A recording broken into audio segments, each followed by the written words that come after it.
ಏನ್ ಸಮಾಚಾರ ರೀ ಎಲ್ರೂ ಹೇಗಿದ್ದೀರಿ ನಮ್ದೇನು ಇಲ್ಲ ರೀ ಎಲ್ಲ ನಿಮ್ದೇ ರೀ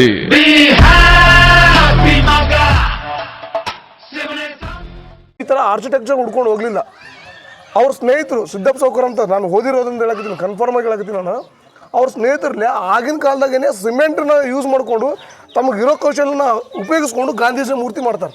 ಅಂದರೆ ಇದು 1948ರಲ್ಲಿ ಸ್ವತಃ ಅಂಪಣ್ಣ ಸಾಕೋರು ಮತ್ತು ಸಂಗಡಿಗರು ಒಂದು ಸೇರಿಕೊಂಡು ಮಾಡಿರೋ ಮೂರ್ತಿ. ಈ ಗಾಂಧೀಜಿಯ ತತ್ವ ಸಿದ್ಧಾಂತ ಮೇಲೆ ಇವ್ರು ನೋಡಿದ್ರು ಆ ತತ್ವ ಸಿದ್ಧಾಂತಗಳು ಇನ್ನೂ ಇಲ್ಲಿ ಜೀವಂತ ಇರಬೇಕಾಗಿತ್ತಪ್ಪ ಅಂತಂದ್ರೆ ಇದಕ್ಕೆ ಸಂಬಂಧಪಟ್ಟವರಾಗಲಿ ಇಲಾಖೆ ಆಗಲಿ ಯಾರೇ ಆಗಲಿ ಒಟ್ಟಾರೆ ಸಾಮಾಜಿಕ ಹಿಡ್ಕೊಂಡು ಎಲ್ಲನೂ ಏನಾದರೂ ಇದಕ್ಕೆ ಗಾಂಧಿ ಸ್ಮೃತಿ ಅಂತ ಮಾಡ್ರಿ, ಗಾಂಧಿ ಭವನ ಅಂತ ಮಾಡ್ರಿ, ಏನಾದರೂ ಗಾಂಧಿಯ ತತ್ವ ಸಿದ್ಧಾಂತಗಳು ಇಲ್ಲಿ ನೆಲೆ ಊರಬೇಕು. ಗಾಂಧಿ ತತ್ವ ಸಿದ್ಧಾಂತಗಳು ಇಲ್ಲಿ ನೆಲೆ ಊರಬೇಕು. ಪಕ್ಕ ಕಾನ್ಫಿಡೆಂಟ್ ಅದ. ವಿಡಿಯೋ ನೋಡೋರು ಯಾರೇ ಆದರೂ ಕೂಡ ಭಾಳ ನೆನ್ಪಿಟ್ಕೊಳ್ರಿ. ಯಾದಗಿರಿ ಯಾರವ್ರು ಆಗಿದ್ರಿ ಅಂದರೆ ನೀವು ಹೆಗಲ ಮೇಲೆ ಒಂದು ಕೈ ಇಟ್ಕೊಳ್ರಿ. ಯಾಕಪ್ಪ ಅಂತಂದರೆ ಈ ಭಾಗದೊಳಗೆ ಆಗಿನ ಪರಿಸ್ಥಿತಿಗಳೊಳಗೆ ಈ ಥರ ದೇವಸ್ಥಾನ ಕಟ್ಕೊಂಡಿರೋದು ಎಂಥ ಅಸಾಮಾನ್ಯ ಕೆಲಸ ಅಂತಂತಂದರೆ ಆ ಥರ ಕೆಲಸ ಮಾಡಿದ್ರು ಕೂಡ ಈ ದೇವಸ್ಥಾನ ಪಾಳು ಬಿದ್ದಿರೋ ದೇವಸ್ಥಾನ ಮಾಡ್ಕೊಂಡಿದ್ದಾರೆ. ಹಣೆ ಬರೋಕ್ಕೆ ದುರ್ದೈವಕ್ಕೆ ಒಂದು ಛತ್ ಹಾಕೋದಾಗಲ್ಲ ನಮ್ಮ ಗೌರ್ಮೆಂಟ್ಗೆ. ಎಂತಿಂಥದಕ್ಕೂ ಸುರಿತಾರೆ ರೊಕ್ಕನ ಇದಕ್ಕೊಂದು ತಂದು ಒಂದು ಛತ್ ಹಾಕಿ ಗಾಂಧೀಜಿ ಒಂದಿಷ್ಟೊಂದು ಫೋಟೋಗಳು ಹಾಕಿ ಗಾಂಧೀಜಿ ಅವರ ಒಂದು ಇತಿಹಾಸವನ್ನು ಒಂದಿಷ್ಟು ಆಗಿಸಿ ಒಂದು ಮ್ಯೂಸಿಯಂ ಥರ ಮಾಡ್ಕೊಂಡು ಅಂಪಣ್ಣ ಸಾವ್ಕರ್ ಬಗ್ಗೆ ಒಂದಿಷ್ಟು ಮಾಹಿತಿಗಳನ್ನು ಹಾಕಿ ಯಾರು ಅಂಪಣ್ಣ ಸಾವ್ಕರ್ ಅಂತ ಗೊತ್ತಾಗಲ್ಲ ರೀ. ನಾವೇನು ದೇಶದ್ರೋಹಿ ಕಸಬನ ಬಗ್ಗೆ ಏನು ಮಾತಾಡ್ಲಿಕ್ಕತ್ತಿಲ್ಲ. ಈ ದೇಶಕ್ಕೋಸ್ಕರ ಸತ್ತವರು, ಹೋರಾಟ ಮಾಡಿದ್ರು ಸತ್ತವರು, ಸತ್ಯ ಹಿಂಸೆ ತ್ಯಾಗಕ್ಕೋಸ್ಕರ ಬಡ್ದಾಡಿ ಸತ್ತವರು. ಅವ್ರದ್ದು 4 ಫೋಟೋ ಹಾಕೋಕೆ ತಯಾರಿಲ್ಲ ಅಂತಂದ್ರೆ ಏನು ಹೇಳಬೇಕು? ದಯವಿಟ್ಟು ಈ ವಿಡಿಯೋನ ಆದಷ್ಟು ನಿಮ್ಗೆ ಪುಣ್ಯ ಬರ್ತದೆ. ದಯವಿಟ್ಟು ನಮ್ಮ ಸಬ್ಸ್ಕ್ರೈಬ್ ಮಾಡಿರಿ, ಬಿಡ್ರಿ, ನೋಡಿರಿ, ಶೇರ್ ಮಾಡಿರಿ, ಎಲ್ಲರಿಗೂ ತಲುಪಲಿ. ಸ್ನೇಹಿತರೆ, ಇಷ್ಟೊತ್ತು ನಾವು ಅಂಪಣ್ಣ ಸಾಕೋರು ಯಾರು ನಾನು ಏನು ಹೇಳ್ತಿದ್ದೀನಲ್ಲ, ಗಾಂಧೀಜಿ ಹತ್ಯೆ ಆದಮೇಲೆ ಗಾಂಧೀಜಿಯವರ ದೇವಸ್ಥಾನ ಪ್ರಪ್ರಥಮವಾಗಿ ಕರ್ನಾಟಕದಲ್ಲಿ, ಅದು ಎಸ್ಪೆಷಲಿ ಕರ್ನಾಟಕದಲ್ಲಿ ಇದೇ ಊರಲ್ಲಾಗಿದ್ದು. ಇದು ಬಲೇಶೆಟ್ಟಾಳೆ ಅಂತ ನಿಮಗೆಲ್ಲ ಗೊತ್ತಿದ್ದು. ನಾನು ಇಷ್ಟೊತ್ತು ಅವರು ಸುಪುತ್ರರ ಜೊತೆ ಮಾತಾಡ್ತಿದ್ದೆ, ಅದೆಲ್ಲ ವೀಡಿಯೋ ಆಯಿತು. ಈಗ ಆ ದೇವಸ್ಥಾನ ಎಲ್ಲಿದೆ, ಆ ದೇವಸ್ಥಾನದ ಹಿನ್ನೆಲೆ ಏನು, ಆ ದೇವಸ್ಥಾನದ ಈಗ ಪ್ರೆಸೆಂಟ್ ಹೆಂಗಿದೆ, ಅದು ಉದ್ಧಾರ ಆಗಿದೆನೋ ಇಲ್ಲವೋ. ಯಾಕಂದರೆ ಕರ್ನಾಟಕದಲ್ಲಿ ನಾನು ನೆನ್ಪು ಮಂಗಳೂರಲ್ಲಿ ಒಂದು ದೇವಸ್ಥಾನ ಇತ್ತು 1948-49ರಲ್ಲಿ, ಅದನ್ನು ಕೂಡ ಉದ್ಘಾಟನೆ ಆಗುತ್ತೆ. ಆದರೆ ಅಲ್ಲಿ ಆ ಗಾಂಧೀಜಿಯವರ ದೇವಸ್ಥಾನ ಹೆಂಗೈತಪ್ಪ ಅಂತಂದ್ರೆ ಆಲ್ರೆಡಿ ಒಂದು ದೇವಸ್ಥಾನ, ನಾರಾಯಣ ಗುರುಗಳ ದೇವಸ್ಥಾನ ಇರೋ ದೇವಸ್ಥಾನದೊಳಗೆ ಗಾಂಧೀಜಿ ಮೂರ್ತಿಯನ್ನು ಪ್ರತಿಷ್ಠಾಪನೆ ಮಾಡಿ 3 ಹೊತ್ತು ಪೂಜೆ ಮಾಡ್ತಾರೆ. ಅದು ಆ್ಯಕ್ಚುಲಿ ಗಾಂಧೀಜಿ ಸಪ್ರೇಟ್ ದೇವಸ್ಥಾನ ಆಗಿರಲಿಲ್ಲ. ಇನ್ನೊಂದು ದೇವಸ್ಥಾನ ಚಿತ್ರದುರ್ಗದಲ್ಲಿ ಒಂದಿದೆ. 1968ರಲ್ಲಿ ನಿಜಲಿಂಗಪ್ಪ ಅವ್ರ ಕಾಲದಲ್ಲಿ ಉದ್ಘಾಟನೆ ಆದದ್ದು ಮುಖ್ಯಮಂತ್ರಿ ಆಗಿದ್ದಾಗ. ಆದರೆ ನೆನ್ಪಿಟ್ಕೊಳ್ರಿ, ಕರ್ನಾಟಕದಲ್ಲಿ ಪ್ರಪ್ರಥಮವಾಗಿ ಗಾಂಧೀಜಿಯವರಿಗೆ ಒಂದು ದೇವಸ್ಥಾನ ಅಂತ ಆಗಿದ್ದು ಇದೇ ಊರಲ್ಲಿ. ಸೊ ನಾನು ಯಾಕೆ ಪದೇ ಹೇಳ್ತೀನಿ ಅಂತಂದ್ರೆ ಅಷ್ಟು ಹೈಲೈಟ್ ಆಗಿರಲಿಲ್ಲ. ನಮ್ಮ ಯಾದಗಿರಿ ಹಣೆ ಬರನೇ ಹಿಂಗದಂತ ಕಾಣಿಸ್ತದ. ನಮ್ಮ ಇಡೀ ಕರ್ನಾಟಕದಲ್ಲಿ ಪ್ರಪ್ರಥಮ ಬಾರಿಗೆ ಮಹಾತ್ಮ ಗಾಂಧೀಜಿಯವರ ಮೂರ್ತಿಯನ್ನು ಉದ್ಘಾಟನೆ ಮಾಡಿದ್ದು ಇದೇ ಕ್ಷೇತ್ರ. ಈ ಕ್ಷೇತ್ರದಲ್ಲಿ ಆ ಗುಡಿ ಹೆಂಗಿದೆ, ಆ ದೇವಸ್ಥಾನದ ಮೂರ್ತಿ ಹೆಂಗಿದೆ, ಗಾಂಧೀಜಿಯವರ ಸ್ಟ್ಯಾಚ್ಯೂ ಹೆಂಗಿದೆ, ಅದನ್ನೆಲ್ಲ ಇವತ್ತು ನಾವು ಈಗ ನೋಡ್ತೀವಿ. ಈಗ ಸದ್ ಬರ್ರಿ, ನಾನು ಗುಡಿ ತೋರಿಸ್ತಿದ್ದೀನಿ, ಬರ್ರಿ ಸರ್. ಆ್ಯಕ್ಚುಲಿ ಇಂಡಿಯಾದಾಗೆ ಫಸ್ಟ್ ಸರ. ಈಗ ನಾವು ಇನ್ನೊಂದಿಷ್ಟು ಸ್ಟಡಿ ಮಾಡ್ಬೇಕು ಅದು ನಾವು. ಯಾಕಂತಂದ್ರೆ ಈಗ ಗಬ್ಬನ ಅನ್ನಕ್ಕೂ ಬರಲ್ರಿ. ಯಾರೋ ಬಂದು ಮತ್ತೆ ಈಗ ಇಡೀ ಇತಿಹಾಸ ನೋಡಕ್ಕೆ ಕೆಲವೊಂದು ಏನು ಮಾಡ್ತಾರೆ ರೀ, ಹುಡುಕಕ್ಕೆ ಶುರು ಮಾಡಿಬಿಡ್ತಾರೆ. ನನ್ನ ನಾಲೆಜ್ಗೆ ಏನು ಹೇಳ್ತೀನಿ ರೀ, ಕರ್ನಾಟಕ ಅಂದ್ರೆ ಇದು ಫಸ್ಟೇ ರೀ. ಯಾಕಂದ್ರೆ ಸಣ್ಣ ಸಾಕಾರಿಲ್ಲ ಅಲ್ಲೇ ಒಳಗೆ ಮನ್ಯಾಗ ಎಲ್ಲಿ ಮಾತಾಡೋದಕ್ಕೆ ಮೊಕ್ಕೊಂಬಿಟ್ಟಾವ ದಮ್ ಹೊಡ್ಯಾಕತ್ತಿಲ್ಲ ನೀನೇ ಗಟ್ಟಿ ಟಾಪಿಗ ಕಾಣಲ್ಲ ಸಲಹೆ ಸೂಚನೆ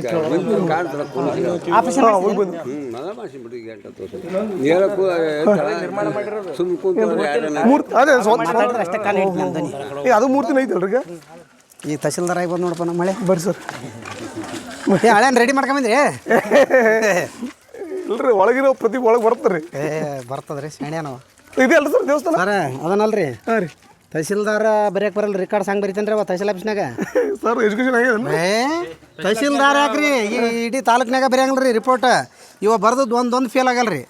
ಹಾಂ, ಈಗ ಸರ್ ದೇವಸ್ಥಾನ ಇದೆ ರೀ? ಹಾಂ ಇದೆ ರೀ ಸರ್. ಸರ್ ನಾವು ಗಾಂಧಿ ಇದೆ ರೀ? ಹಾಂ ಇದೆ ರೀ, ಗಾಂಧಿ ಗುಡಿನೇ ಇದೆ ರೀ. Yes sir. ಅದಾದ ಮೊದಲಿಂದ. ಹಾಂ ಅದಲ್ಲ ಆ ಕಡೆ. ಹಾಂ ಅದೇ ನೋಡಿ ಮೊದಲಿಂದ ನಿರ್ಮಾಣ ಮಾಡಿ ಅವ್ರು ಇದೇ ಕಟ್ಟಿ.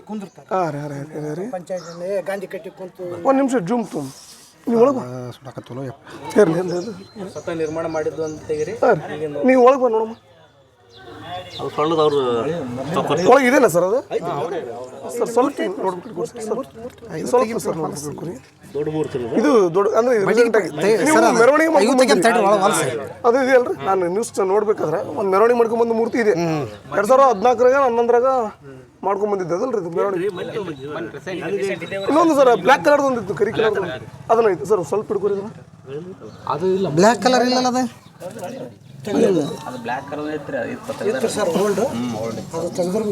ಅಲ್ಲ, ಬ್ಲ್ಯಾಕ್ ಕಲರ್ ಹೊಸದ, ಹಳಿದು ಅಂದ್ರೆ ಅದೇ ಅಲ್ಲಿ ಅದಲ್ರಿ ಆ ಕಡೆ ಮೊದಲು ಸರ. ಓಲ್ಡ್ ಅಂದ್ರೆ ಅದೇ ರೀ ಸರ್, ಕೆಳಗಿಟ್ರಲ್ರಿ ಸರ್. ಈಗ ನಾನು ಅದನ್ನ ಮುಟ್ಬೋದು ಸರ್, ಮುಟ್ರಿ ತೊಗೊಳ್ಬೋದು ಸರ್. ತೊಗೊಂಬರ್ರಿ ಅದಕ್ಕೆ ಸರ್ ನಾನು ನೋಡ್ತೀನಿ ಸರ್. ಅದೇ ತೊಗೊಂಬರ್ರಿ. ಯಾಕಂದ್ರೆ ಈಗ ನೋಡ್ರಿ, ಈ ವಿಡಿಯೋದಾಗ ನಾನು ಹೇಳಿ ಕ್ಲಿಯರ್ ಮಾಡಕ್ಕೆ ಇಷ್ಟಪಡ್ತೀನಿ. 1948 ಗಾಂಧೀಜಿ ಮೂರ್ತಿನ ಮಾಡುವಷ್ಟು ಏನಂತಾರ ಆ ವ್ಯವಸ್ಥೆ ಇರಲಿಲ್ಲ. ನಾನು ಭಾಳ ಕ್ಲಿಯರಾಗಿ ಹೇಳಕತ್ತೀನಿ. ಯಾಕಂತಂದ್ರೆ ನಿಜಾಮರದು ಎಷ್ಟು ಕಿರಿಕಿರಿ ಇತ್ತಪ್ಪ ಅಂತಂದ್ರೆ ಈ ಭಾಗದಾಗ ಅನುಭವಿಸಿದ ಹಿರಿತಲೆಗಳಿಗೆ ಮಾತ್ರ ಗೊತ್ತಿರಕ್ಕೆ ಸಾಧ್ಯ. ಈಗ ಓದಿರೋರಿಗೂ ಅಷ್ಟು ಗೊತ್ತಾಗ್ಲಿಕ್ಕಿಲ್ಲ. ಯಾಕಂದ್ರೆ ಒಬ್ಬೊಬ್ಬರು ಹಿರಿತಲೆಯರನ್ನ ಮಾತಾಡ್ಸಿದ್ರು ಒಂದೊಂದು ಕಥೆಗಳು ಬರ್ತಾವೆ, ಅಷ್ಟು ಟಾರ್ಚರ್ ಇತ್ತು. ಆ ಟೈಮ್ನಾಗ ಗಾಂಧೀಜಿನವರ ಪ್ರತಿಷ್ಠಾಪನೆ ಮಾಡಲೇಬೇಕಂತ ಒತ್ತಡಕ್ಕೆ ಬಂದಾಗ ಅಥವಾ ಅವ್ರ ಸಿದ್ಧಾಂತ ಅವ್ರನ್ನ ಬಿಟ್ಟಿರಲಿಲ್ಲ. ಯಾಕಂದ್ರೆ ಕನಸಂದ್ರೆ ಹಂಗೆ ಇರ್ತದೆ, ಮಲಗೋದು ಬಿಡೋದೇ ಇಲ್ಲ. ಅವು ಮಾಡಬೇಕಾದಾಗ ಅವ್ರು ಏನು ಮಾಡೋದು ಅಂತಂದ್ರೆ ಈ ಥರ ಆರ್ಕಿಟೆಕ್ಚರ್ ಹುಡ್ಕೊಂಡು ಹೋಗಲಿಲ್ಲ. ಅವ್ರ ಸ್ನೇಹಿತರು ಸಿದ್ದಪ್ಪ ಸೌಕರ್ ಅಂತ, ನಾನು ಓದಿರೋದ್ರಿಂದ ಹೇಳಕತ್ತೀನಿ, ಕನ್ಫರ್ಮ್ ಆಗಿ ಹೇಳಕತ್ತೀನಿ ನಾನು. ಅವ್ರ ಸ್ನೇಹಿತರಲ್ಲೇ ಆಗಿನ ಕಾಲದಾಗೇನೆ ಸಿಮೆಂಟನ್ನ ಯೂಸ್ ಮಾಡಿಕೊಂಡು ತಮಗಿರೋ ಕೌಶಲ್ಯನ ಉಪಯೋಗಿಸ್ಕೊಂಡು ಗಾಂಧೀಜಿ ಮೂರ್ತಿ ಮಾಡ್ತಾರೆ. ಅಂದರೆ ಇದು 1948ರಲ್ಲಿ ಸ್ವತಃ ಅಂಪಣ್ಣ ಸಾಕೋರು ಮತ್ತು ಸಂಗಡಿಗರು ಒಂದು ಸೇರಿಕೊಂಡು ಮಾಡಿರೋ ಮೂರ್ತಿ ಇಲ್ಲಿದೆ. ನಾನು ಅದು ಹೊಸ ಮೂರ್ತಿ ಹೇಳ್ತೀನಿ ನಿಮ್ಗೆ. ಅದಕ್ಕಿಂತ ಮೊದಲು ಈ ಹಳೆ ಮೂರ್ತಿ ನೋಡೋಣ. ಯಾಕಂದ್ರೆ ಹಳೆ ಮೂರ್ತಿ ಯಾಕಪ್ಪ ಅಂತಂದ್ರೆ ಇದು ಸ್ವತಃ ಅಂಪಣ್ಣ ಸಾಕೋರೇ ಮಾಡಿರೋದು ಅಲ್ರಿ ಸರ್. ಸ್ವತಃ ಅಂಪಣ್ಣ ಸಾಕೋರು ಅವ್ರು ಈ ಕಡೆ ಇದೆ. ನಾನು ಅದೀಗ ಹೊರಗೆ ತೊಗೊಳ್ತೀನಿ ನಾನು. ರೈಟ್, ಈ ಕಡೆ ಬಾ. ಒಂದು ನಿಮಿಷ. ಗಾಂಧಿ ಟೋಪಿ ಬೇರೆ ಹಾಕಿದಾರ ಸರ್. ಅದು ಬಡಿಗೆ ತೆಗಿರಿ ಸರ್, ಅದು ಯಾರು ಇಷ್ಟನು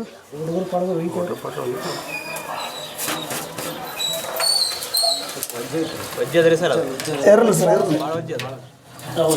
ಸಿಮೆಂಟ್ ಇಂದ ಸರ್. ಅದು ಸ್ವಲ್ಪ ತೊಗೊಂಬಿಡ್ರಿ ಸರ್. ಹೋಗ್ರಕ್ಕ ಮತ್ತೆ ಸಾವಕಾಶ ಹಾಂ. ಮೂಲ ಒಂದು ಮೂರ್ತಿ ಅಂದ್ರೆ ಇದೆ. ಹಾಂ, ಸಿಮ್ಟದ್ ನೋಡ್ರಿ, ನಿಮ್ಮ ಕೈ ಕೊಡ್ರಿ. ಹಾಂ, ಕೊಡ್ರಿ ನಿಮ್ಮ ಕೈ ಕೊಡ್ರಿ. ಆರಾಮ ಚೆನ್ನಾಗಿ ಇಡ್ರಿ, ಆರಾಮ. ಈಗ ಏನು ಅದ್ರ ಕರೆ ಅಂದ್ರೆ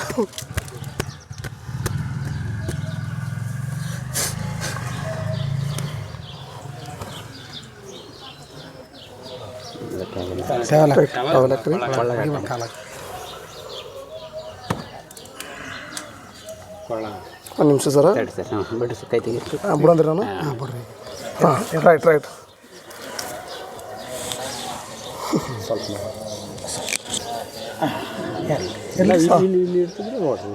ಸರಿ, ಇಲ್ಲಿ ಇಟ್ಬಿಡಂದ್ರಿ. ನಮಗಿದು ಭಾರತ ಡೇಕ್ ಆಗ್ತಿಲ್ಲ ರೀ.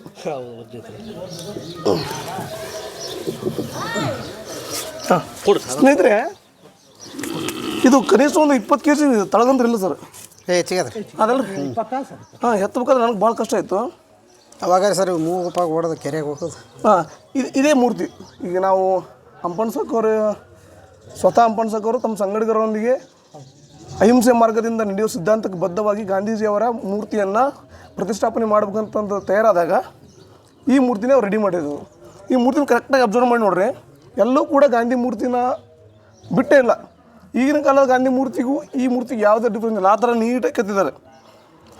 ಸ್ವತಃ ಪೂರ್ತಿ ಸಿಮೆಂಟ್ ಇದು, ಯಾವುದೋ ಬೇರೆ ಏನೂ ಯೂಸ್ ಮಾಡಿಲ್ಲ, ಪೂರ್ತಿ ಸಿಮೆಂಟ್ ಆಗಿರೋದ್ರಿಂದ. ಮತ್ತು ಇನ್ನೊಂದು ಈ ಕಟ್ಟಿ ವಿಶೇಷ, ಅಲ್ಲಿ ಯಾರು ಹೇಳ್ತಿದ್ರು ಒಬ್ರು, ರುದ್ರಗೌಡ್ರಲ್ರ, ರುದ್ರಪ್ಪ ಸಾವ್ಕಾರ್ ಅವ್ರು ಹೇಳಿದ್ರು ಈ ಕಟ್ಟಿ ಕೊಡೆಕಲ್ ಬಸವಣ್ಣನ ವಚನಗಳನ್ನು ಪ್ರತಿಷ್ಠಾಪನೆ ಮಾಡಿದ್ರಂತ ಮೊದಲೇ. ಹೈದರಾಬಾದ್ ನಿಜಾಮ ತೊಗೊಂಡು ಹೋದಾಗ ಅದನ್ನು ವಾಪಸ್ ತೊಗೊಂಬಂದು ಇಲ್ಲಿ ಇಟ್ಟ. ಅದರ ಕುರುವಿಗೋಸ್ಕರನೇ ಈ ಭಾಗದಾಗ ಒಂದು ದೇವಸ್ಥಾನ ಮಾಡ್ಬೇಕಂತ ಹೇಳ್ಬಿಟ್ಟು ಮಾಡಿರೋದು. ಇದು ಸ್ವತಃ ಅಂಪಣ್ಣ ಸಾಕೋರು ರೆಡಿ ಮಾಡಿರುವಂಥ ಗಾಂಧೀಜಿ ಮೂರ್ತಿ. ಆದರೆ ನನಗೆ ಭಾಳ ಇರಿಟೇಟ್ ಆಗೋದೇನಂತಂದ್ರೆ, ನಮಗೆ ಸ್ವಾತಂತ್ರ್ಯ ಸಿಕ್ಕು 1948 ಹೈದರಾಬಾದ್ ನಿಜಾಮರದ್ದು ಒಂದು ವರ್ಷ ತೆಗಿರಿ, 13 ತಿಂಗಳು ಹೋದರೂ ಕೂಡ ಸ್ವಾತಂತ್ರ್ಯ ಸಿಕ್ಕು ಹೆಚ್ಚು ಕಮ್ಮಿ 70-75 ವರ್ಷ ಆದರೂ ಕೂಡ ಈ ಗುಡಿ ಹೆಂಗಿರ್ಬೇಕು ಹಂಗೆ ಅದ. ನಮ್ಮ ಹಣೆಬರೇನು, ನಮ್ಮ ದೌರ್ಭಾಗ್ಯನೋ, ಇಂತಿಂಥ ನಾಯಕರನ್ನು ಹುಟ್ಟಾಕಿದಂಥ ತಾಲೂಕಿದು. ಈ ಗ್ರಾಮ ಪಂಚಾಯತಿ ಮೆಂಬರ್ಗಳಿಂದ ಹಿಡ್ಕೊಂಡು MLAಗಳು ಹಿಡ್ಕೊಂಡು ಎಂತಿಂಥ ಲೀಡರ್ಗಳಿದಾರ. ಬಲಶೆಟ್ಟಿ ಹೇಳಿದಾಗ ಇಂಥ ಒಂದು ದೇವಸ್ಥಾನ ಐತಿ ಅಂತ ಊರು ಬಿಟ್ಟು ಊರಿಗೆ ಗೊತ್ತಿಲ್ಲ. ಏನು ದೌರ್ಭಾಗ್ಯದ ಹೇಳ್ಬೇಕಂತಂದರೆ, ಇಡೀ ರಾಜ್ಯದಲ್ಲಿ ಪ್ರಪ್ರಥಮ ದೇವಸ್ಥಾನ ಒಂದೇ ಆದರೂ ಕೂಡ ಈಗ ಯಾಕೆ ಒಂದು ಸ್ವಲ್ಪ ಗೇಟ್ ಮಾಡಿ ಹೊಸ ಮೂರ್ತಿ ಒಂದು ತಂದಿಟ್ಟಾರೆ ನಮ್ಮ ಪುಣ್ಯಕ್ಕೆ ಭಾಳ ಚೆನ್ನಾಗಿ ಅನಿಸುತ್ತೆ. ಆದ್ರೆ ಮೇಂಟೈನ್ ಮಾಡ್ಲಿಕ್ಕೆ ಸರ್ ಗ್ರಾಮ ಪಂಚಾಯತಿ ಫಂಡ್ ಗಿಂಡ್ ಕೊಟ್ಟಾರೆ ಏನಿಲ್ಲ ರೀ ಯಾರೇನು ಈ ಪಂಚಾಯತಿ ಯಾವ್ದು ಬರ್ತೀರಿ ಇದು ಕಾಮಿಟಿ ಪಂಚಾಯತಿ ಬರ್ತಾರೆ. ಪಿ ಡಿ ಅವ್ರ ಸರ್ ಯಾರು ನಂಬರ್ ಅದಲ್ಲ ಪಿ ಡಿ ಒ ನಂಬರ್ ಅಲ್ಲ ಇದು ಜಾಗ ಯಾರು ಸರ್ ಇದು ಗ್ರಾಮದ ರೀ ಗ್ರಾಮದ ಅಂದ್ರೆ ಗೌಂಟನ್ ಜಾಗ ಅಂತ ಇರ್ತಾರೆ ಸರ್. ಅವಾಗ ಇಲ್ಲಿ ಅವರು ತಂದಿಟ್ಟ ಮ್ಯಾಗ ಇದನ್ನ ಗುಡಿ ಮಾಡ್ಯಾರ. ಒತ್ತಿಗೆ ಅಲ್ಲಿಂದ ಇಲ್ಲಿಗೆ ಬಂದ ಮೇಲೆ ಅಂದ್ರೆ ವಚನ ಗ್ರಂಥಗಳು ಅದೇನೋ ಅವನಿಗೆ ಆಗಿ ಬರಲ್ಲ ಅಂತ ನಿಜಾಮ್ಗೆ ಆಗಿ ಬರಲ್ಲ. ಇದು ಇನ್ನು ಬ್ಯಾಡಪ್ಪ ಎಲ್ಲಿದ್ದು ಅಲ್ಲಿ ಇಡ್ರಿ, ಇದು ನಮ್ಮ ರಾಜಕೀಯ ಒಳಗಾಲ ಬಂತಿದ್ದು ಬರ್ದಿದ್ರಂತ. ಇಲ್ಲ ಅದ್ರ ಬರ್ದಿದ್ರಂತ ಅವ್ರು ಹೇಳಿದ್ದು, ಇದು ನಮ್ಮ ರಾಜಕೀಯ ಬಂತು ಅದ್ರ ಸ್ವಚ್ಛ ಬರ್ದಂತ ಇಷ್ಟೇ ವರ್ಷ ರಜಾಕಾರ ಅವಳಿ ಅಂತಿತ್ತಂತ. ಒಳಗಾಲ ಬಂತು ಒಯ್ದಿಡ್ರಿ ಇಲ್ಲಂತಾರೆ ನಮ್ಮ ಸಂಸ್ಥಾನ ನಾಶ ಆಗ್ತದೆ ಸಲ ಇಲ್ಲಿ ಬಂದು ಅದನ್ನ ಕುಂತಾಗಿ ಒಂದು ಕುರುವಿಗೆ ಇದನ್ನ ನಮ್ಮ ತಂದೆಯವರು ಎಲ್ಲರೂ ಸಂಗಡಿಗರು, ಆಮೇಲೆ ಮನೋಹರ್ ಸರ್ ಆಯಿತು, ವೆಂಕಟರಾವ್ ಮಾಸ್ಟರ್ ಆಯಿತು, ಒಂದು ಎಲ್ಲರೂ ಕೂಡ ಒಂದು ವಿಚಾರ ಮಾಡಿಕೊಂಡು ಇದನ್ನು ಕಟ್ಟಿದ್ರು ಅಂತ ಹೇಳಿ ಅದ್ರಿಗೆ ಎಲ್ಲ ಸೇರಿಕೊಂಡು ಇದು ವಚನ ಗ್ರಂಥಗಳನ್ನು ಇಟ್ಕೊಂಡು ಇಲ್ಲಿ ಭಜನೆ ಗಿಜನೆ ಎಲ್ಲ ಮಾಡ್ತಾರೆ. ಮಾಡಿದ್ಮೇಲೆ ಬೆಳಗ್ಗೆನ ಆ ವಚನಗಳನ್ನು ಕೊಡಕ್ಕೆ ಕಳಿಸ್ತಾರೆ. ಆ ಕುರುವಿಗೋಸ್ಕರ ಆ ನೆನಪಿಗೋಸ್ಕರ ಈ ದೇವಸ್ಥಾನ ಮಾಡಿಬಿಟ್ಟು ಪ್ರತಿಷ್ಠಾಪನೆ ಮಾಡಿ ಈಗಲೂ ಕೂಡ ಸ್ವಲ್ಪ ನ್ಯಾಯ ನೀತಿಗಳು ಇಲ್ಲೇ ನಡೀತಾರೆ. ಆ ಥರ ಏನೋ ಊರ ಗ್ರಾಮದ ಏನೋ ಬೇಗ ಸಮಸ್ಯೆ ಇತ್ತ ಇಲ್ಲೇ ರೀ ಸಾಯಂಕಾಲ ರೀ ಗಾಂಧಿ ಕಟ್ಟಿ ಅಂದ್ರೆ ಇದೇ ಕಟ್ಟಿ ಅವರು ಗಾಂಧಿ ಕಟ್ಟಿ ಅಂದ್ರೆ ಇದೇ ಕಟ್ಟಿ. ಓಹೋ ಅಂದ್ರೆ ಸರ್ ಇದು ಮೇಂಟೈನ್ ಮಾಡೋರು ಸರ್ ನೀವೇ ಅಂತ ಹೇಳಿದ್ರಲ್ಲ, ಮೇಂಟೈನ್ ಮಾಡೋರಿಗೆ ಏನಾದ್ರು ಗೌರ್ಮೆಂಟ್ ಏನಾದ್ರು ಕೆಲವೊಂದು ಕಡೆ ಏನಂದ್ರೆ ಅಣ್ಣನ ಹೇಳಿದ್ರೆ ತಮ್ಮನೆ ಏನು ಕೊಟ್ಟಿಲ್ಲ, ಗೌರ್ಮೆಂಟ್ ಕೊಟ್ಟಿಲ್ಲ, ಏನು ಕೊಟ್ಟಿಲ್ಲ. ಕೆಲವೊಂದು ಕಡೆ ಏನಾದ್ರೆ ನನಗೆ ಮಾಹಿತಿ ಪ್ರಕಾರ ಕೆಲವೊಂದು ಕಡೆ ಇಷ್ಟೊಂದು ಹೊಲ ಅಂತ ಕೊಡ್ತಾರೆ. ಏನು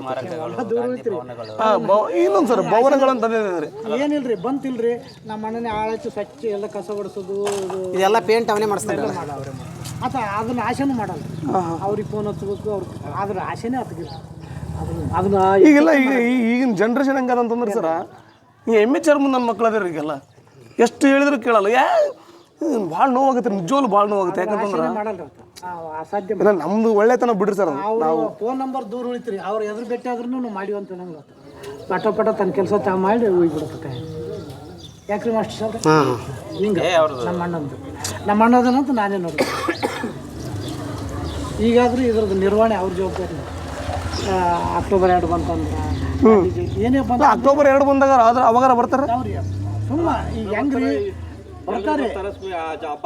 ಈಗ ಏನು ಬಂದ್ರೆ ತೋರಿಕೆಗೆ ಬರ್ತಾರ, ಆದ್ರೆ ಇದ್ರದ್ದು ಹಿಂದಲು ಇದಕ್ಕೆಲ್ಲ ಸ್ವಚ್ಛ ಕಸ ಅಲ್ಲ ಈ ಕಟ್ಟಿ ಮಾಡಿದಾರೆ ಸರ್. ಇದು ಮಾಡಿದ್ರು ನಿರ್ವಹಣೆ ಎಲ್ಲ ಮಾಡೋದು ಕಟ್ಟಿ ಮೊನ್ನೆ ಯಾರು ಮಾಡಿದ್ರು ಇದು ಕಂಟಿದು ಪಂಚಾಯತ್ ಈ ದೇವಸ್ಥಾನ ಮಾಡಿದ್ದು ಅವ್ರೆ ಹೆಂಗಿತ್ತು ಅವಾಗಲಿದ್ದ ಹಂಗೆ ಅದ. ಅಲ್ಲ ನಿಮ್ಮ ಎಕ್ಸೆಪ್ಟೇಷನ್ಸ್ ಏನು ಅನಿಸ್ತದೆ ಹೆಂಗೆ ಸರ್? ಅಂದ್ರೆ ನೀವು ಅಂದ್ರೆ ಗೌರ್ಮೆಂಟ್ ಯಾವ ರೀತಿ ಮಾಡ್ಬೇಕು ನೀವು ಅನಿಸ್ತದೆ? ನಾವು ಇದನ್ನ ಭಾಳ ಇಂಪ್ರೂವ್ಮೆಂಟ್ ಮಾಡ್ಬೇಕು ರೀ. ಮ್ಯಾಗ ಛತ್ತು ಗಿತ್ತ ಹಾಕ್ಬೇಕು ಎಲ್ಲ ದೇಶ ಅಲ್ಲ ಈಗ ಗಾಂಧಿ ಚಿಂತನೆಗಳು, ಗಾಂಧಿ ತತ್ವಗಳು ಅವನ್ನೆಲ್ಲ ಅವ್ರು ಹಂಪಣ್ಣ ಸಾವ್ಕರಲ್ಲಿ ಮಾಡಿಟ್ಟು ಹೋಗ್ಯಾರ. ಅವ್ರು ಪ್ರತಿಷ್ಠದ ಅಂತಂದ್ರೆ ಇಲ್ಲಿದು ಏನಾಗ್ಬೇಕಂತಂದ್ರೆ ಗಾಂಧಿ ಏನನ್ನ ಈಗ ಹೆಂಗೆ ನಾವು ನುಡಿದಂತೆ ನಡೆಯದೆ ಜನ್ಮ ಕಡೆ ಅಂತ ಆ ನಿಟ್ಟಿನೊಳಗೆ ಹಂಪಣ್ಣ ಸಾವ್ಕಾರ ನಡೆದರು. ಹೌದಾ? ಅದೇ ನಿಟ್ಟಿನೊಳಗೆ ಅಂದ್ರೆ ಈ ಗಾಂಧೀಜಿಯ ತತ್ವ ಸಿದ್ಧಾಂತ ಮೇಲೆ ಇವ್ರು ನೋಡಿದ್ರು. ಆ ತತ್ವ ಸಿದ್ಧಾಂತಗಳು ಇನ್ನೂ ಇಲ್ಲಿ ಜೀವಂತ ಇರಬೇಕಾಗಿತ್ತಪ್ಪ ಅಂತಂದ್ರೆ ಇದಕ್ಕೆ ಸಂಬಂಧಪಟ್ಟವರಾಗಲಿ ಇಲಾಖೆ ಆಗಲಿ ಯಾರೇ ಆಗಲಿ ಒಟ್ಟಾರೆ ಸಾಮಾಜಿಕ ಹಿಡ್ಕೊಂಡು ಎಲ್ಲನೂ ಏನಾದರೂ ಇದಕ್ಕೆ ಗಾಂಧಿ ಸ್ಮೃತಿ ಅಂತ ಮಾಡ್ರಿ, ಗಾಂಧಿ ಭವನ ಅಂತ ಮಾಡ್ರಿ, ಏನಾದರೂ ಗಾಂಧಿಯ ತತ್ವ ಸಿದ್ಧಾಂತಗಳು ಇಲ್ಲಿ ನೆಲೆ ಊರಬೇಕು. ಗಾಂಧಿ ತತ್ವ ಸಿದ್ಧಾಂತಗಳು ಇಲ್ಲಿ ನೆಲೆ ಊರಬೇಕು. ಈಗ ನಾವು ಸಾಮಾಜಿಕ ಹೋರಾಟಗಳು ನಾವು ಮಾಡ್ಲಿಕ್ಕಾಗಲ್ಲ. ಈಗ ಇಲ್ಲಿ ಸದ ಅವ್ರ ಮಕ್ಕಳಿದ್ದಾರೆ ಅಂತ ಹೇಳ್ತಾರೆ, ಅವ್ರವ್ರು ಬೇರೆ ಬೇರೆ ಅವ್ರ ವೃತ್ತಿ ಅವ್ರ ಪ್ರವೃತ್ತಿಗಳು ಬೇರೆ ಇರ್ತಾವೆ. ಹೌದಾ? ಆದರೆ ಈಗ ಅವ್ರಿಗೆ ಅವ್ರು ಮಾಡ್ಲಿಕ್ಕಾಗಲ್ಲ ಅಂತಂದ್ರೆ ಅವ್ರ ಚಿಂತನೆಗಳು ನಮ್ಮ ಹಂಪಣ್ಣ ಸಾವ್ಕರ್ ಚಿಂತನೆಗಳು ಇಲ್ಲಿ ಉಳಿಬೇಕಾಗಿತ್ತಪ್ಪ ಅಂತಂದ್ರೆ ಏನಾದರೂ ಒಂದು ಕುರು ಬಿಟ್ಟು ಹೋಗ್ಬೇಕಲ್ಲ ಅಂತ ಮುಂದಿನ ಪೀಳಿಗೆಗೆ. ಈಗ ನಮ್ಮ ನಿಮ್ಮ ಪೀಳಿಗೆಗೆ ಗೊತ್ತಾಯ್ತು, ಇಷ್ಟು ಗೊತ್ತಾಯ್ತು. ಈಗ ಪೀಳಿಗೆಗೆ ನಿಮ್ಗೆ ಗೊತ್ತಾಯ್ತು. ಈಗ ನಿಮ್ಮ ಮುಂದಿನ ಪೀಳಿಗೆಗೆ ಇಲ್ಲಿ ಗೊತ್ತಾಗಬೇಕಾಗಿತ್ತಪ್ಪ ಅಂದ್ರೆ ಏನಾದರೂ ಇದು ಸಾಂಕೇತಿಕವಾಗಿ ಇದು ನಿರಂತರತೆ ಇಲ್ಲಿ ಇತ್ತು ಅಂತಂದ್ರೆ ಮುಂದಿನ ಪೀಳಿಗೆ ಹೋಗ್ತದೆ ಅಂತೇಳಿ. ಈಗ ನಾವು ಬರೀ ಕಾಟಾಚಾರಕ್ಕಾಗಿ ಅಕ್ಟೋಬರ್ 2ನೇ ತಾರೀಕು ಬಂತು, ಅವತ್ತೊಂದಿಷ್ಟು ಪೂಜೆ ಮಾಡಿದ್ವಿ, ಇದು ಮಾಡಿದ್ವಿ ಅಂತೇಳಿ ನಿರ್ವಹಣೆ ಮಾಡ್ತಾರೆ. ಅವ್ರು ಹೆಂಗಂತಂದ್ರೆ ಈಗ ಅವ್ರ ತಂದೆ ಮಾಡ್ಯಾನಪ್ಪ ಅಂತ ಅವ್ರು ನಿರ್ವಹಣೆ ಮಾಡ್ತಾರೆ. ಅವ್ರು ನಿರ್ವಹಣೆ ಮಾಡ್ತಾರೆ. ಅವ್ರಿಗೆ ಮತ್ತು ಅವ್ರಿಗೆ ಇನ್ನೂ ಅಂದ್ರೆ ಅವ್ರಿಗೆ ಬೇಕು ಅವ್ರಿಗೆ ಆ ತತ್ವ ಸಿದ್ಧಾಂತದೊಳಗೆ. ಯಾಕಂದ್ರೆ ಈಗ ನಾವೇನಂತೀವಿ ಬ್ಲಡ್ ಅಂತ ಬಂದಿರ್ತದೆ, ಅದು ಬಂದಾಗ ಅವರು ಅವ್ನು ಮಾಡೇ ಮಾಡ್ತಾರೆ. ಅವ್ರು ನಾನು ಸುಮ್ಮನೆ ಕ್ಯಾಶುವಲ್ ಆಗಿ ಕೇಳಕತ್ತೀನಿ, ಯಾರಿಗಾದ್ರೂ ಮಾಹಿತಿ ಕೊಟ್ಟಿರಿ ಸರ್? ಹಿಂಗೆ ಮಾಡ್ರಿ ಮಾಡೋದು ಎಲ್ಲರಿಗೆ ಎಲ್ಲ ಆಗ್ಯದ ಸರ್. ಆದ್ರೆ ನಾವು ಒಂದೇ ಮಾತು ಕಾಟಾಚಾರ ಜಗತ್ತು ಈಗ ಹೆಂಗದಂದ್ರೆ ಏನು ತೋರಿಕೆ ಅವತ್ತು ಬಂದಾಗ ಎಲ್ಲರೂ ಮುಖ ಪೋಸ್ ಕೊಡ್ತಾರೆ. ಆದ್ರೆ ಈಗ ಒಂದು ಸಣ್ಣ ಉದಾಹರಣೆ ಈಗ ಹೇಳ್ಬೇಕಂದ್ರೆ ಡಾಕ್ಟ್ರ್ ಇರ್ತಾನ ವೃದ್ಧಾಶ್ರಮದ ತಂದೆ ತಾಯಿನ ಬಿಡ್ತಾನೆ. ಓ ಹಂಗಾಗಿದೆ. ಹೌದಲ್ರಿ, ಜಗತ್ತು ಹೇಳೋರು ಅದಾರ, ಆದ್ರೆ ನಿಜವಾಗಿ ಮಾಡಿದವ್ರಿಲ್ಲ. ನಾನು ಈಗಾದ್ರೂ ನಮ್ಮ ತಂದೆ ತಾಯಿ ಫೋಟೋ ಪೂಜೆ ಮಾಡಲ್ಲ, ಇದ್ದಾಗ ನಾ ತೊಳೆದೀನಿ. ಜಿಲ್ಲೆ ಕೇಳ್ರಿ ಸ್ವಚ್ಛ ಅವ್ರ ಕಸ ಅವ್ರನ್ನ ಸೀರೆ ಹೋಗ್ಕೊಳ್ಳೋದು, ಅವ್ರನ್ನ ಜಳಕ ಮಾಡಿಸೋದು ಅದು ಮಾಡ್ಬೇಕು. ಸತ್ತ ಮೇಲೆ 100 ಮಂದಿಗೆ ಊಟ ಹಾಕ್ಸೋದು, ಅವ್ರ ಕಾರ್ ದೊಡ್ಡ ಫೋಟೋ ಹಾಕೋದು, ಅವು ಇದ್ದಾಗ ಅವ್ರ ಪರಿಸ್ಥಿತಿ ಅದನ್ನು ಬೇಡ. ನಾವು ನನ್ನ ಮನಸ್ಸು ಒಪ್ಪೋದಿಲ್ಲ ರೀ, ಈಗಾದ್ರೂ ಒಪ್ಪೋದಿಲ್ಲ. ಮತ್ತು ಈ ಸುಳ್ಳಲ್ರಿ, ಇವ್ರು ಈ ಸತ್ಯ ಇಲ್ರಿ ಕೇಳ್ರಿ. ನಾವು ಅದು ಮಾಡ್ಬೇಕಂದ್ರೆ ನಮ್ಮ ತಂದೆ ತಾಯಿಗೆ ನಾನು ಅದನ್ನೇ ಮಾಡಿ. ಇಲ್ಲ, ಈಗ ಸ್ಮಾರಕಗಳು ಎದಕ್ಕೆ ಬೇಕಂತ ಹೇಳ್ತೀನಿ ಕೇಳ್ರಿ. ಈ ಇತಿಹಾಸ ಅಂದ್ರೆ ಇದೆಯಲ್ಲ, ನಿಜ ಅಲ್ಲ, ಇದು ಸುಳ್ಳು ಅಂತಾರಲ್ಲ ಅಲ್ರಿ ಸರ್, ನೈಜ ಇತಿಹಾಸ ನಿಜ ಇದೆಯಲ್ಲ. ಈಗ ನೋಡ್ರಿ, ಹಾಂ ರೀ, ಹೇಳ್ರಿ.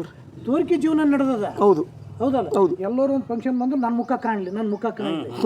ನಿಜವಾದ ವಿವೇಕಾನಂದ್ರ ಏನು ಹೇಳಿದ್ರು, ಒಳ್ಳೆ ಕೆಲಸ ಮಾಡಿದ್ರು ಇನ್ನೊಬ್ರಿಗೆ ಗೊತ್ತೇ ಆಗಿರ್ಬಾರ್ದು ಅಂತ. ಹೌದು, ಹಂಗೆ ಮಾಡ್ರಿ ಅಂದ್ರೆ ಅವರು ಅದನ್ನ ಮಾಡಕ್ಕೆ ಯಾರು ಜಗತ್ತಿನ. ಸರ್, ಇದು ಭಾಳ ಬಿಡ್ರಿ, ಈಗ ಇತಿಹಾಸ ಅಂತ ಎಲ್ರಿಗೂ ಗೊತ್ತೈತೆ ನಮ್ಗೆ. ಈಗ ನನ್ನ ಯೂಟ್ಯೂಬ್ ಚಾನಲ್ ಒಂದು 600-700 ಜನ ಸಬ್ಸ್ಕ್ರೈಬರ್ ಅದೇ ರೀ. ನಾವು ಭಾಳ ಸಣ್ಣವ್ರು ಅಂತಲೇ ಇಟ್ಕೊಳಮ್ರಿ, ಆ ಮಾತು ಬೇರೆ. ಅಕಸ್ಮಾತ್ ಈ ವಿಡಿಯೋ ಯಾರಿಗಾದ್ರೂ ತಲುಪುತ್ತೆ ಅನ್ನೋದಾದ್ರೆ ಈ ವಿಡಿಯೋದಾಗ ನೀವೇನು ಹೇಳಕ್ಕೆ ಇಷ್ಟಪಡ್ತೀರಿ ಡೈರೆಕ್ಟಾಗಿ ಹೇಳ್ರಿ, ನಾನು ಸಾಧ್ಯ ಆದರೆ ಅವ್ರಿಗೆ ತಲುಪಿಸ್ತೀನಿ ರೀ. ಸರ್ ಹೇಳ್ರಿ, ಇದೇನು ಡೆವಲಪ್ಮೆಂಟ್ ಆಗ್ಬೇಕಂಬುದು ಹೇಳ್ರಿ. ಅದೇ ಮತ್ತು ಡೆವಲಪ್ಮೆಂಟ್ ಮಾಡ್ಬೇಕು ಸರ್. ಇದನ್ನು ಎಲ್ಲ ಇದು ಡಿ ಸಿ ತನಕ ಹೋಗ್ಬೇಕು ಸರ್. ಅದು ಹಾಂ, ಡಿ ಸಿ ತನಕ ಹೋಗಿ ಎಲ್ಲ ಆಗಿ ಇದಕ್ಕೇನಪ್ಪ ಅಂತಂದ್ರೆ ಎಲ್ಲ ವ್ಯವಸ್ಥೆ ಆಗ್ಬೇಕು. ಸುತ್ತ ಮ್ಯಾಗ ಸ್ವಲ್ಪ ಛತ್ತು ಗಿತ್ತಾಗಿ ಅದಕ್ಕೆ ಒಳ್ಳೆಯ ಒಂದು ಸಂಸ್ಕಾರ ಕೊಟ್ಟರೆ ಅದು ಮತ್ತೆ. ಸ್ನೇಹಿತರೆ, ನಾನು ಈ ವಿಡಿಯೋ ಮಾಡಿ ನೋಡೋರು ಯಾರೇ ಆದರೂ ಈ ವಿಡಿಯೋ ನನಗೆ ಗೊತ್ತು ಭಾಳ ಜನ ನೋಡ್ತಾರೆ, ನನಗೆ ಪಕ್ಕ ಕಾನ್ಫಿಡೆಂಟ್ ಅದ. ವಿಡಿಯೋ ನೋಡೋರು ಯಾರೇ ಆದರೂ ಕೂಡ ಭಾಳ ನೆನ್ಪಿಟ್ಕೊಳ್ರಿ. ಯಾದಗಿರಿ ಯಾರವ್ರು ಆಗಿದ್ರಿ ಅಂದರೆ ನೀವು ಹೆಗಲ ಮೇಲೆ ಒಂದು ಕೈ ಇಟ್ಕೊಳ್ರಿ. ಯಾಕಪ್ಪ ಅಂತಂದರೆ ಈ ಭಾಗದೊಳಗೆ ಆಗಿನ ಪರಿಸ್ಥಿತಿಗಳೊಳಗೆ ಈ ಥರ ದೇವಸ್ಥಾನ ಕಟ್ಕೊಂಡಿರೋದು ಎಂಥ ಅಸಾಮಾನ್ಯ ಕೆಲಸ ಅಂತಂತಂದರೆ, ಆ ಥರ ಕೆಲಸ ಮಾಡಿದ್ರು ಕೂಡ ಈ ದೇವಸ್ಥಾನ ಪಾಳು ಬಿದ್ದಿರೋ ದೇವಸ್ಥಾನ ಮಾಡ್ಕೊಂಡಿದ್ದಾರೆ. ಹಣೆ ಬರೋಕ್ಕೆ ದುರ್ದೈವಕ್ಕೆ ಒಂದು ಛತ್ ಹಾಕೋದಾಗಲ್ಲ ನಮ್ಮ ಗೌರ್ಮೆಂಟ್ಗೆ. ಎಂತಿಂಥದಕ್ಕೂ ಸುರಿತಾರೆ ರೊಕ್ಕನ. ಇದಕ್ಕೊಂದು ತಂದು ಒಂದು ಛತ್ ಹಾಕಿ, ಗಾಂಧೀಜಿ ಒಂದಿಷ್ಟೊಂದು ಫೋಟೋಗಳು ಹಾಕಿ, ಗಾಂಧೀಜಿ ಅವರ ಒಂದು ಇತಿಹಾಸವನ್ನು ಒಂದಿಷ್ಟು ಆಗಿಸಿ ಒಂದು ಮ್ಯೂಸಿಯಂ ಥರ ಮಾಡ್ಕೊಂಡು ಅಂಪಣ್ಣ ಸಾವ್ಕರ್ ಬಗ್ಗೆ ಒಂದಿಷ್ಟು ಮಾಹಿತಿಗಳನ್ನು ಹಾಕಿ, ಯಾರು ಅಂಪಣ್ಣ ಸಾವ್ಕರ್ ಅಂತ ಗೊತ್ತಾಗಲ್ಲ ರೀ. ನಾವೇನು ದೇಶದ್ರೋಹಿ ಕಸಾಬುನ ಬಗ್ಗೆ ಏನು ಮಾತಾಡ್ಲಿಕ್ಕತ್ತಿಲ್ಲ. ಈ ದೇಶಕ್ಕೋಸ್ಕರ ಸತ್ತವ್ರು, ಹೋರಾಟ ಮಾಡ್ಕೊಂಡು ಸತ್ತವ್ರು, ಸತ್ಯ ಹಿಂಸೆ ತ್ಯಾಗಕ್ಕೋಸ್ಕರ ಬಡದಾಡಿ ಸತ್ತವ್ರು. ಅವ್ರದ್ದೊಂದು 4 ಫೋಟೋ ಹಾಕೋಕೆ ತಯಾರಿಲ್ಲ ಅಂತಂದ್ರೆ ಏನು ಹೇಳಬೇಕು? ದಯವಿಟ್ಟು ಈ ವಿಡಿಯೋನ ಆದಷ್ಟು ನಿಮ್ಗೆ ಪುಣ್ಯ ಬರ್ತದೆ, ದಯವಿಟ್ಟು ನಮ್ಗೆ ಸಬ್ಸ್ಕ್ರೈಬ್ ಮಾಡಿರಿ, ಬಿಡ್ರಿ, ನೋಡಿರಿ, ಶೇರ್ ಮಾಡಿರಿ, ಎಲ್ಲರಿಗೂ ತಲುಪಲಿ. ನಾನು ಮುಂದಿನ ಸಲ ನಾನು ಈ ಬಿಡೋದಿಲ್ಲ ಸರ್, ಸಾಧ್ಯ ಆದಷ್ಟು ಈ ವಿಡಿಯೋನ ಫುಟೇಜನ್ನು ತೊಗೊಂಡು ಡಿ ಸಿ ಅವ್ರಿಗೂ ಕೊಡ್ತೀನಿ, ಡಿ ಸಿ ಅವ್ರಿಗೂ ಕೊಡ್ತೀನಿ. ಮತ್ತು ಸಾಧ್ಯ ಆದರೆ MLA ಅವ್ರಿಗೂ ಕೊಡಂಬ್ರಿ. ಇದರಲ್ಲಿಗೆ ಬಿಡೋದು ಬೇಡ್ರಿ. ನಾನು ಹೇಳ್ತೀನಿ, ಯೂಟ್ಯೂಬು ಇವೆಲ್ಲ ಸೆಕೆಂಡ್ರಿ ಸರ್, ಅದೆಲ್ಲ ಸೆಕೆಂಡ್ರಿ. ಬಿಸ್ನೆಸ್ ಪೇಪರು, TV ಎಲ್ಲ ನಾವು ಬಂದ್ವಿ ಓದ್ವಿ ನಂಗೆ ಆಗ್ಬಿಡ್ರಿ. ಬರೀ ಇಲ್ರಿ ಸರ್, ಬರ್ತಾರೆ ರೀ. ಹಾಂ ರೀ, ಅಕ್ಟೋಬರ್ 2 ಇನ್ನೂ ಒಂದು ದಿನ ಮೊದಲ ಬಂದು ಹೇಳ್ತಾರೆ ಹಿಂಗೆ ಬರ್ತೀವಿ ಅಂತೇಳಿ ಫೋಟೋ ಹೊಡ್ಕೋತಾರೆ, ಹೋಗ್ತಾರೆ. ಒಂದು ಸಲ ಪಂಚಾಯತ್ ಏನು ರೀ PDO ಕರ್ಸಿದ್ರು, ಎಲ್ಲರೂ ಕರ್ಸಿದ್ರು. ಅದು ಮೇಡಮ್ ಇದು ಮೇಡಮ್ ಅಂತ ಏನೇನು ಮಾಡಿಲ್ಲ ರೀ. ವಿಡಿಯೋ ಸರ್ ನಮ್ಮ PDO ಬಂದಿದ್ರು ರೀ ಇಲ್ಲಿಗೆ. ಹಾಂ ರೀ, ಕುಳೂರಾಗಿದ್ರು ನೋಡ್ರಿ PDO ಯಾರು.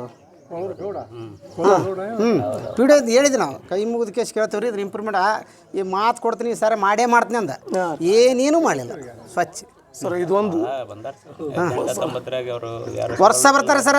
ನಾವು ಈಟೆ ಹೇಳಕ್ಕೆ ಕಳ್ಸದ, ಈಗ ನಿಮ್ಗಾದ್ರೆ ಹೇಳಿವಲ್ಲ ಈಟೆ ಹೇಳಿ ಕಳ್ಸದ. ಸುಳ್ಳು ಯಾಕೆ ಹೇಳ್ಬೇಕು? ಅದನ್ನ ಕಾರ್ಯರೂಪಕ್ಕೆ ಇಲ್ಲ. ಈಗ ಏನಾಗ್ಬಿಡ್ತ್ರಿ, ನನಗೆ ಆಗ ನಾಗು ಫೋನ್ ಹಚ್ಚಿದ್ದ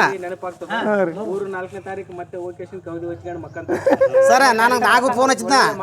ನನಗೆ ಇದೇ ಬರೀ ಹೇಳಾರ ಓದ್ತಾರಪ್ಪ, ಏನೂ ಆಗೋದಿಲ್ಲ, ನಾ ಬರಂಗ ಅಂತ ಅಂದಿದ್ದೆ. ಬರ್ರಿ ಸರ್ ಅಂತೇಳಿ 8 ದಿವಸ ಫೋನ್ ಹಚ್ಚಕತ್ತೇನ್ರಿ ನಾನು. ಸುಳ್ಳು ಯಾಕೆ ಹೇಳ್ಬೇಕಾ? ನಾವು ಮಾತಿಗೆ ಬೆಲೆ ಕೊಟ್ಟು ಬಂದೀನಿ ರೀ. ಅಲ್ರಿ, ಒಂದು ಕಾರ್ಯಗತ ಆಗ್ಬೇಕು. ಹೌದು, ಯಾವುದೇ ಒಂದು ಕೆಲಸ ಹೆಂಗೆ ಆಗ್ಬೇಕಪ್ಪ ಅಂತಂದ್ರೆ ಸತ್ಯ, ಶಾಂತಿ, ಅಹಿಂಸೆ ಪ್ರತಿಪಾದಕವಾಗಿ ಹೋರಾಡಲ್ಲ ಅಂಪಣ್ಣ ಸಾವ್ಕರ್ನ ಹಂಗೆ ಇದ್ರೆ ಅವ್ರ ಹೆಸರು ಇಲ್ಲಿ ಸ್ಥಿರಸ್ಥಾಯಿಯಾಗಿ ಉಳಿಬೇಕಾಗಿತ್ತಪ್ಪ ಅಂದ್ರೆ ಇದನ್ನ ಇಲ್ಲಿ ಬೆಳೆಸ್ಬೇಕಂತ ನಾನು ಒಂದಲ್ರಿ. ತಮ್ಮ ಮನೆ ಹಾಳು ಮಾಡ್ಕೊಂಡು ಮಾಡಿರಿ ಕೆಲಸ. ನಾವು ಸಣ್ಣರಲ್ಲ, ನಾವೇನು ದೊಡ್ಡರಲ್ಲ, ಅವ್ರ ಮಕ್ಕಳಿದ್ದಂಗೆ ನಾವು ನೋಡಿವಿ ಅವ್ರಿಗೆಲ್ಲ. ಒಂದಲ್ರಿ, ಈ ದಾರ್ಯ ಕಸ ಬೀಳ್ಬಾರ್ದು, ಬಾಯಾಗ ಹೊಲಸು ಬೀಳ್ಬಾರ್ದು, ಗುಡಿಯಾಗ ಹೊಲಸು ಬೀಳ್ಬಾರ್ದು. ಹನುಮಂತರ ಗುಡಿ ತಾನೇ ಹೊಡಿತಿದ್ರು ಕಸ. ಬಾಯಾಗ ಹೋಗ್ತಾ ತಾವು ಹೊಲಸು ತಗ್ಸಾಗ ಈಗ ಹೋಗ್ರಿ ಬಾಯಾಗ ಜೊಂಡೊಳಗೆ ಹೆಂಗೆ ಅದು ಅದೇ ಹೌದಲ್ಪ. ನಾವಂದ್ರೆ ಅಲ್ಲ, ಅದು ಕಡೆಕ್ನಾರ ಅಂಪಣ್ಣ ಸಾವ್ಕರ್ ಮನಸ್ನಾಗ ತಾವೇ ಸ್ವತಃ ಜನರನ್ನು ಕರ್ಕೊಂಡು ಗ್ರಾಮವನ್ನು ಸ್ವಚ್ಛ ಮಾಡ್ತಿದ್ರು. ಈ ಮೋದಿ ಕಾನ್ಸೆಪ್ಟ್ ಈಗ ಬಂದದ, ಸ್ವಚ್ಛ ಭಾರತ ಅಭಿಯಾನ ಅನ್ನೋದು ಅವ್ರ ಮನಸ್ನಾಗ ಅವ್ರ ರಕ್ತದಾಗೆ ಬಂದದ. ಇಂಥ ಎಲ್ಲ ಒಂದು ಮಹಾನ್ ವ್ಯಕ್ತಿಗಳಿರ್ತಕ್ಕಂಥ ಒಂದು ಗ್ರಾಮ ಇದು. ಇದನ್ನ ಆದಷ್ಟು ಜನರು, ಸಂಬಂಧಪಟ್ಟ ಅಧಿಕಾರಿಗಳು, ಹಿರಿಯರು, ಮತ್ತೇನು ಶಾಸಕರು, ಏನಪ್ಪ ಭಾರತದ ಪ್ರಥಮ ಪ್ರಜೆ ಹೌದು ಹೌದು ಯಾರು ರಾಷ್ಟ್ರಪತಿಗಳವರೆಗೂ ಮುಟ್ಲಿ, ಅವ್ರು ಇಲ್ಲಿ ಬಂದು ಹೋಗ್ಲಿ ಅಂತ ಒಂದು ಕೆಲಸ ಆಗ್ಲಿ ಅಂತ ಹೇಳಿ ಈ ಒಂದು ಸಮಯದಲ್ಲಿ ನಾನು ಹೇಳಲಿಕ್ಕೆ ಇಷ್ಟಪಡ್ತೀನಿ. ಕರ್ನಾಟಕದಾಗ ಇದು ಒಂದೇ ಅದ ಸರ್ ಗಾಂಧಿ ಗುಡಿ. ಹೌದು. ಭಾರತದಾಗ ಇದು ಎರಡನೇದು ಅಂತ ನನಗೆ ಅನಿಸ್ತಾ. ಮತ್ತೆ ಎಲ್ಲಿ ಒಡಿಶಾದಾಗ ಒಂದಿದೆ. ಅಲ್ಲ ಅಂತ ಒಂದು ಇದು ಪುಣ್ಯ ಸ್ಥಳ ಅಂತ ತಿಳ್ಕೊಬೋದ್ರಿ ಇದು. ಈಗ ಇವತ್ತಿಗಾದ್ರೆ ಸರ್ ಇಲ್ರಿ ನಮ್ಮ ಊರಾಗ ಏನು ಕಾಯ್ದೆ ಕಾನೂನು ಇಲ್ಲಿ ಭಾಳ ನಡೀತಾರೆ ಸರ್. ಕೋರ್ಟಿಗೆ ಹೋದ ಕೇಸ್ ಅಲ್ಲಿ ಇದಾಗಲ್ರಿ, ಇಲ್ಲಿ ನ್ಯಾಯ ಬಗೆಹರಿತು ನೋಡ್ರಿ. ಏನದ ಅಷ್ಟು ಮಾತು ಅಂತ ಸುಳ್ಳು ಹೇಳಲ್ರಿ ನಾನು. ಹೌದಲ್ರಿ. ಹಾಂ ಎಟ್ಟತ್ತಿದ್ರು ಇಲ್ಲೇ ನಡಿಬೇಕ್ರಿ. ಇಲ್ಲಿ ಸರ್ ವಿಡಿಯೋದಾಗ ಮಾತಾಡ್ತೀವಿ ಅಂತಂದ್ರೆ ಓವರ್ ಏನಲ್ಲ, ಇರೋ ಫ್ಯಾಕ್ಟ್ ಅಲ್ಲ ಇದು ಹೇಳಕತ್ತೀವಿ. ಇದು ಯಾವುದು ಸುಳ್ಳು ಅಸತ್ಯ ಅಲ್ಲ. ಸ್ನೇಹಿತರೆ, ಯಾರು ವಿಡಿಯೋ ನೋಡಿದ್ರೆ ಬಂದು ದಯವಿಟ್ಟು ವಿಸಿಟ್ ಮಾಡಿ ನೋಡ್ರಿ. ಎಲ್ಲ ನಾವು ಯಾವತ್ತೂ ಸುಳ್ಳು ಹೇಳಕ್ಕೆ ತಯಾರಿಲ್ಲ, ಎಲ್ಲರೂ ಇರ್ತಾರೆ ಹಿರಿಯರು. 48 ಕಟ್ಟಬೇಕಂದ್ರೆ ಅವಾಗ ನಿಜಾಮ್ ಗೌರ್ಮೆಂಟದ್ದು ಫುಲ್ ಪವರ್ಫುಲ್. ಹೌದು, ಫುಲ್ ಅವಾಗ ಎದುರಾಕೊಂಡವ್ರು ಉಳಿತಿಲ್ಲ, ಅಷ್ಟೊಂದು ಇದಿತ್ತು ಅದು. ಯಾಕಂದ್ರೆ ಇದು ಕಟ್ಟಬೇಕಂದ್ರೆ ಗುಂಡಿಗೆ ಬೇಕು. ಹೌದೌದು ಹೌದಲ್ರಿ? ಹೌದು. ಅಷ್ಟು ಮನಸ್ಥಿತಿ ಇಟ್ಕೊಂಡು ಕಟ್ಟಿದ್ರು ಎಲ್ಲ ಸಾಧನೆ ಈಗಿನ ಜನಕ್ಕೆ ಇಲ್ಲಿ ಅರ್ಥ ಆಗ್ಬೇಕು ಬಿಡ್ರಿ ಸರ. ನಾವಿನ್ನು ಟೈಮ್ ಆಗತ್ತೆ ರೀ. ಅಪ್ಪರದು ನನಗೆ ಭಾಳ ಖುಷಿ. ನಾನು ಈ ವಿಡಿಯೋ ಮಾಡ್ತಾರೋ ಬಿಡ್ತಾರೆ ಆದಷ್ಟು ನೀವು ಏನನ್ನ ಮಾಡಿ ಮಾಡ್ಬೇಕು, ಮ್ಯಾಕ್ಸಿಮಮ್ ಟ್ರೈ ಮಾಡ್ತೀನಿ ಸರ್. ಆ ಭಗವಂತ ನನಗೆ ಆ ಶಕ್ತಿ ಕೊಡಲಿ ರೀ, ನಿಮ್ಮ ಆಶೀರ್ವಾದ ಇರಲಿ. ನಾನು ಯಾರಿಗೆ ತಲುಪಿಸ್ಬೇಕಿಲ್ಲ ಅಂತ ನನ್ನಿಂದ ಎಷ್ಟಾಗುತ್ತೋ. ಬಟ್ ನಾನು ಹಳ್ಳಿ ಒಳಗೆ ಹೇಳೋದಂತಂದೆ ಭಾಳ ಸಣ್ಣ ನಿಮ್ಗೆ ಕೂಡ ಮಾತಾಡೋಷ್ಟು ಯೋಗ್ಯತೆ ನನಗೆ ಇದೆಯಲ್ಲ ಗೊತ್ತಿಲ್ಲ. ಭಗವಂತ ಕೊಟ್ಟರೆ ಮಾತಾಡೋದು ಹೇಳ್ತೀನಿ. ನೆಗ್ಲಿಜೆನ್ಸ್ ಮಾಡಿಬಿಡ್ರಿ ಯಾರ್ದನ್ನು. ಯಾಕಂದರೆ ಇಲ್ಲಿ ಬಗಲಾಗಿ ಗಾಂಧಿ ಕಟ್ಟಿ ಐತಿ ನಡಿಯಪ್ಪ, ನಮ್ಮೂರು ನಮ್ಮ ಪರಮಾನಂದ ದೇವಸ್ಥಾನ ಹಂಗೆ ನೆಗ್ಲೆಕ್ಟ್ ಮಾಡ್ತವ್ರು, ಹಂಗೆಲ್ಲ ಆಗ್ಬಿಡೋದಂತ. ಯಾಕಂದ್ರೆ ನೀವು ಒಂದು ಟ್ರಸ್ಟ್ ಅಂತ ಮಾಡ್ಕೊಳ್ರಿ. ನೀವು ಒಂದು 7-8 ಮಂದಿ ಟ್ರಸ್ಟ್ ಅಂತ ರೀ ನಮ್ಮ ಊರಾಗ ಬಲವಂತರ ಸ್ವಲ್ಪ ಬಂದು ಅದಕ್ಕೆ ಒಂದಿಟ್ಟು ಚಾಲನೆ ಕೊಟ್ಟರೆ ಎಲ್ಲ ತಾನೇ ಆಗ್ತದೆ ಸರ್. ಅದು ಮಾಡಮ್ಮ ಸರ್, ಪ್ರಯತ್ನ ಅಂತ ಮಾಡಮ್ಮ ಸರ್. ಜೊತೆ ಒಂದು ಫೋಟೋ ಗಾಂಧಿ ಒಳಗಿಡ್ರಪ್ಪ ಸರ್.